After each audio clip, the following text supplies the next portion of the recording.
બે ભારેતા પંખી રાડ નાખે. તો ઘટોઘટની અંદર એ બિરાજે છે એવી જેની દ્રષ્ટિ થઈ છે, જેને સર્વ વિશ્વ બંધુત્વ ભાવ કહેવાય છે.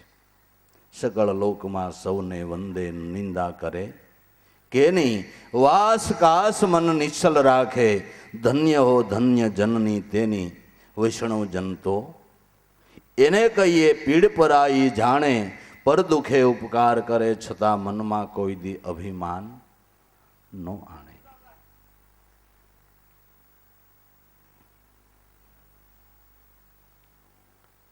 એટલે ફરતા કાસ અરીસાતણા, પુરુષ શ્વાન એ ઘરમાં બસી બસીને મરે છે, ભયથી પણ સમજે નહીં નિજ સાંઈ.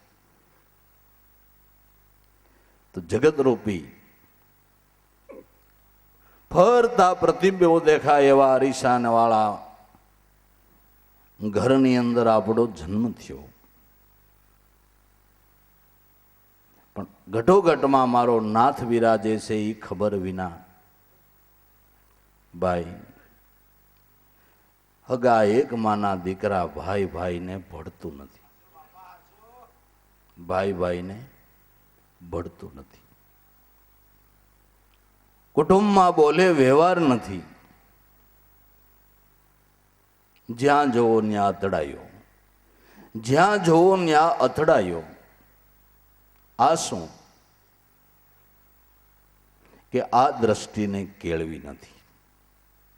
એને લઈને જ્યાં જોવો ત્યાં મારું તારું ઊભું છે ને મેં ઓરું મોર તોર તઈ માયા, જ્યું બસકર જીવ નિકાયા.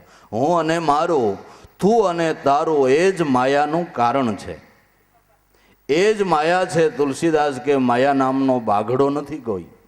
મેં અરું મોર તોર તઈ માયા, જ્યું બસકર જીવ નિકાયા. હું અને મારું, તું અને તારું આ માયાનું કારણ છે. જેને સદગુરુ મળ્યા, આ દ્રષ્ટિ જેને સમજાણી, એને અવરોધો મીટ્યા.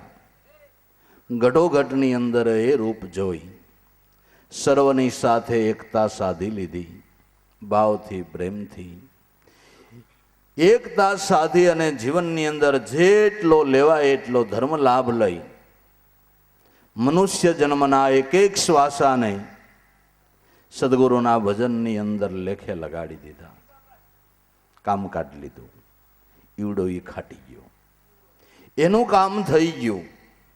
બાકી અણસમજણે તો શ્વાનની જેમ બસી બસીને જિંદગી પૂરી કરી નાખી. ખોટો બકવાદ, ન બોલવાનું બોલવું, ન કરવાના આચરણો કરી મનુષ્ય જન્મની અંદર મુક્તિ મેળવવાને બદલે જીવ અધોગતિના માર્ગ ઉપર આવો દેહ મળ્યો અને રો રો નરકની અંદર પડે એવા કર્મ કરીને હાલ્યો જાય છે. એનું સંતોને પેટમાં બળે છે ને એના માટે રૂડી શિખામણો આપીને કે ભાઈ ભલા કહું તને આ એક ભલી વાતડી, તારો કરી લે વિચાર, તારા સ્વરૂપને ભૂલીને માંડ્યો છે આ તે પડસાયામાં સાર. પ્રતિબિંબ તારો આ દેહ છે, પ્રતિબિંબ છે આ જગસાર. બિંબ રૂપે તું છો આત્મા, કરી લે આ ગુરુ જ્ઞાને વિચાર. પ્રતિબિંબ તારો દેહ છે અને પ્રતિબિંબ રૂપી આખું જગત છે. બિંબ રૂપ ઈશ્વર છે. દરેક દેહો જગતની અંદર તમને જે કાંઈ દેખાય એ પારબ્રહ્મ સ્વરૂપનો પડછાયો છે. બિંબરૂપ તો એ એક જ રહેલો છે. એના આ બધા પડછાયા છે, એની જ આ બધી સાયા છે, એની જ આ બધી માયા છે.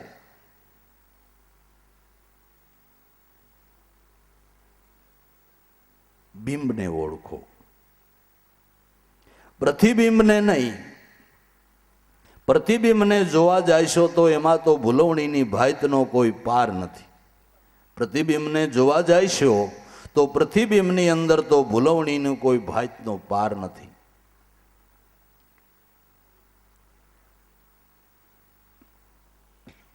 કોઈ બ્રાહ્મણ, કોઈ સંડાળ, રાજા, રંક, હોશિયાર, કોઈ કુકર્મી, કોઈ તપસ્વી, જ્ઞાની અજ્ઞાની, ગેમાર મનથી વિચારો, આ તો તેજ બોલે ભગવાન નહીં કદી ન્યારો. કાયા નગરની માય સદા એક તારો, પાંચ તત્વના પડદાની માય, ખેલન હારો એને ગુરુગમથી વિચારી. ખેલ કર્યો છે આ ખાવન કેવો, જુદે જુદા દીદાર, કર્મ કાર્ય કરણી જુદી, ઘાટ ઘડ્યા છે અપાર ખેલ ધણી તારો. આ તો તેજ બોલે ભગવાન નહીં કદી ન્યારો, કાયા નગરની માય સદા એક તારો. બિંબ રૂપે જોવા જાય તો નોખા નોખા પ્રતિબિંબનો કોઈ પાર, પ્રતિબિંબનો પાર નથી, પણ પ્રતિબિંબ જેનું પડે છે એ બિંબને ઓળખો.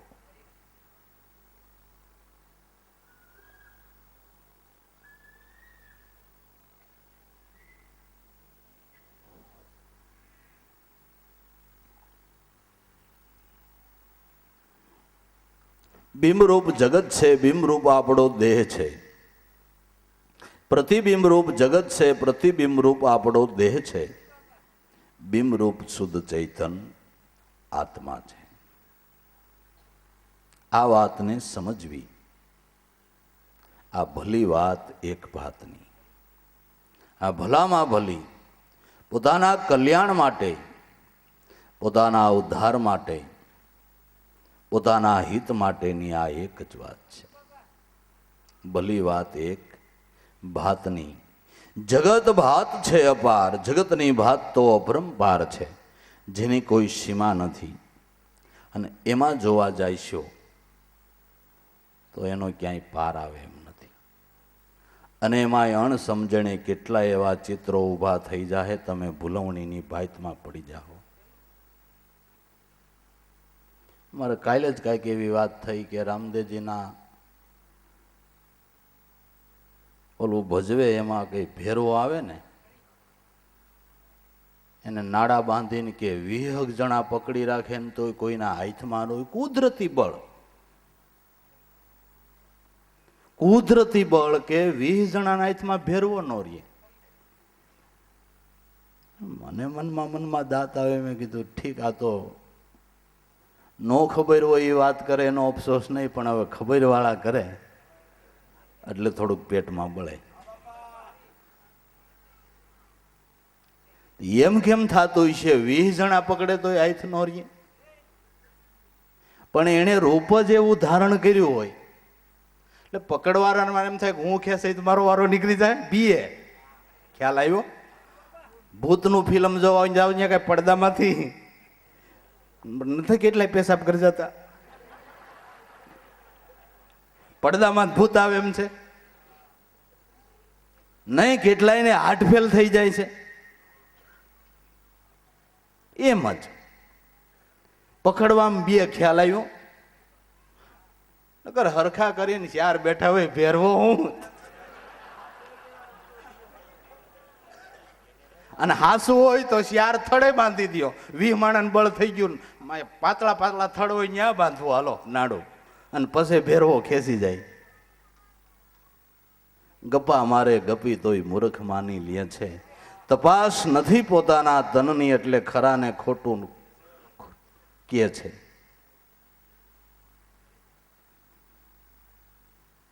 એટલે આ તો સ્વર્ગ ભી તુને નિપાયા, નર્ક ભી તુને નિપાયા, નર્ક કુંડ में आप समाया हो कैसा बेद रसाया.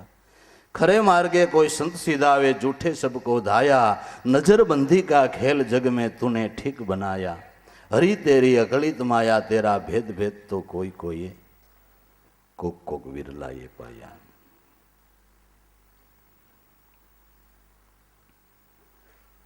એક જ વાત ધ્યાનમાં રાખવાની છે. પાર પડી જવું હોય, લાભ લઈ લેવો હોય, સગડોળે ચડવા જેવું નથી. એક જ વાત ધ્યાનમાં રાખવાની છે. એમાં ગુરુ ભક્તિ જેને સુદ્રઢ થઈ ગઈ.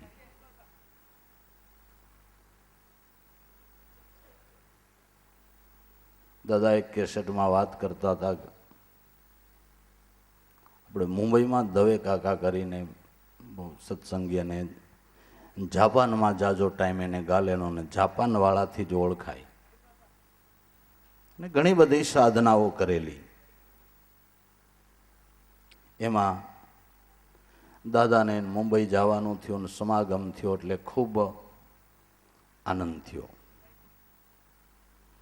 અને ઉગારામ દાદાના ગુણ સાંભળીને દર્શન કરવાનો એને ભાવ થયો. અને ઉગારામ દાદાનો સમાગમ થતા એટલા બધા પ્રભાવિત થયા એટલે જીવન અર્પણ કરી દીધું એમ કયો તોય કહેવાય. એટલા બધા એ પાવરફુલ માણસ હતા અને સલાહકાર હતા. 1 કલાક ફોન ઉપર એની હારે વાત કરીને સલાહ લેવાના 5-6 હજાર રૂપિયા થાય. ઉગારામ દાદા મળ્યા પછી ઘરમાંથી ફોનનું ડબલું જ કાઢી નાખ્યું. ભાઈ આ લગ્ન, આ ભાવ, એટલા બધા ગુરુ વચનમાં પ્રભાવિત થયા. બહુ સત્સંગ થયેલો નહીં અને નાદ ઉતરો પરબારો એટલે માંડ્યું એટલું બધું આમ ધબધબાટી સંભળાવા. ઘરવાળાને કે બજારમાં જોઈએ તો કાંઈ સરઘસ નીકળ્યું છે, એટલો બધો અવાજ છે ને આવે કે ના ભાઈ હું કાંઈ સાંભળતી નથી ત્યાં બજારમાં, પણ જોતો ખરે કે પણ કાંઈ નથી, તમારા કાનમાં કાંઈ કહીશે કાંઈ નથી, પણ આટલો બધો અવાજ થાય છે ને તું સાંભળતી પણ કે કાંઈ નીકળ્યું નથી. છોકરાને કે મારા કાનમાં કંઈક થવા માંડ્યું છે, ડૉક્ટરને બોલાવ્યો, ડૉક્ટર પાસે લઈ જા. ડૉક્ટર બધું તપાસીને જોયું કાન સારા છે ને કાકા પડદાય સારા છે, આમાં કાંઈ વાંધો નથી, પણ મને આટલું બધું સંભળાય છે. હવે એ કોણ જાણે. એ વખતે અવનીભાઈ વેરાવળવાળા વાણિયાની આ રે ને એ જૂના સત્સંગી એને બોલાવ્યા કે કાકા જે થાય છે ને એ સારું છે, જે થાય છે એ સારું છે એટલી મને ખબર છે. આ તમને નાદા અનુસંધાન થયું છે, આનો કંટાળો ન હોય ને બહુ ધબધબાટી લાગે છે, સ્થિર થઈ જાઓ તો ધીમે ધીમે એ સુર મીઠો થઈ જાય. ના પણ મને કાંઈ છે નથી પડતું તો કે બાંદ્રા વૈયા જાઓ. ગોંડલ ગયા, ગોંડલ દાદાને લઈને બાંદ્રા ગયા કે બાબા મને આ એટલું બધું સંભળાય છે કાંઈ ખબર નથી. અરે પણ તમે ભાગ્યશાળી કાકા, ઓલા કાન ફટા બાવા કાનમાં હરણના શિંગડા ખોહે તો સંભળાતું નથી, અને હા તમને એમને સંભળાય નહીં, મારે એ કાંઈ ન, મારે તમારા સિવાય કાંઈ નથી જોતું. હવે કાકા કે મારે એ નથી જોતું, મારે તમે જોઈશ. કેટલી દ્રઢતા, નાદમાંય નહીં, મારે એ નથી જોતું, મારે તમે એક જ જોઈશ, બીજું કાંઈ જોતું જ નથી. પછી ક્યાં વાત રહી. તો ઉગારામ બાપા કે બટન દબાવી દઈ, બીજું ગુરુ એ ગુરુ, ગુરુ ભક્તિ સિવાય બીજું કોઈ લક્ષ્ય જ નહીં, બીજું કોઈ ધ્યાન જ નહીં, બીજી કોઈ ચિંતન નહીં. એવા તો વિરલા કોક હોય. મને તમે મળી ગયા તો મજા બસ લહેર છે. મને સગુણ બ્રહ્મ તમે મળી ગયા છો, ખૂબ આનંદ છે. અને આ અનુભવ એવી જિજ્ઞાસા વાળાને જ થાય. આ અનુભવ એવી જિજ્ઞાસા વાળાને જ થાય છે. જિજ્ઞાસા વગર, ભાવ વગર, પ્રેમ વગર ભક્તિ માર્ગને કોઈ હાંસલ કરી શક્યું નથી. ભક્તિ કરવાને માટે અન્ય કોઈ સાધનોની જરૂર નથી. સાધનમાં સાધન પોતાના હૃદયનો શુદ્ધ પ્રેમ જોઈએ છે, બસ. ભલી વાત એક ભાતની, જગત ભાત છે અપાર, જગતની ભાતનો તો કોઈ પાર નથી. અસંખ્ય ને અપાર છે, પણ ભલી વાત તો આ એક જ ભાતની છે. સદગુરુ સ્વરૂપમાં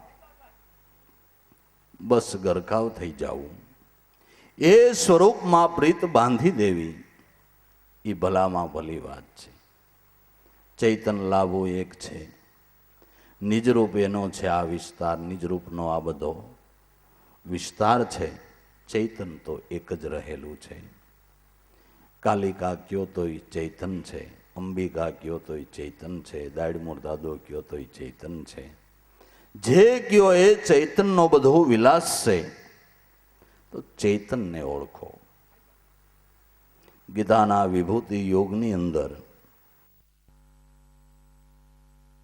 ગુરુને ગોવિંદ કરીને જાણીએ, એ શબ્દ સ્વરૂપની અંદર સમાઈને રહીએ.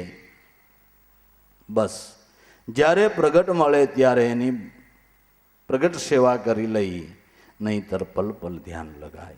અહોનિશ શબ્દ બ્રહ્મ ગુરુ એનો સથવારો આપણે કાયમને માટે ભેળો ને ભેળો છે. એનો સંગ આપણે કાયમને માટે છે. શબ્દ બ્રહ્મ રૂપે સદગુરુ કાયમ ભેળા છે. આ વાતને સમજી બુજી અને એકાગ્રતા કેળવી અને ગુરુ સ્વરૂપની અંદર તદાકાર થવું એ આપણા માટે ભલામાં ભલી, સારામાં સારી, ઉત્તમમાં ઉત્તમ વાત છે. આ સમજી અને આપણો ધ્યેય સફળ કરી લઈએ. સદગુરુદેવ કી જય. આરતી.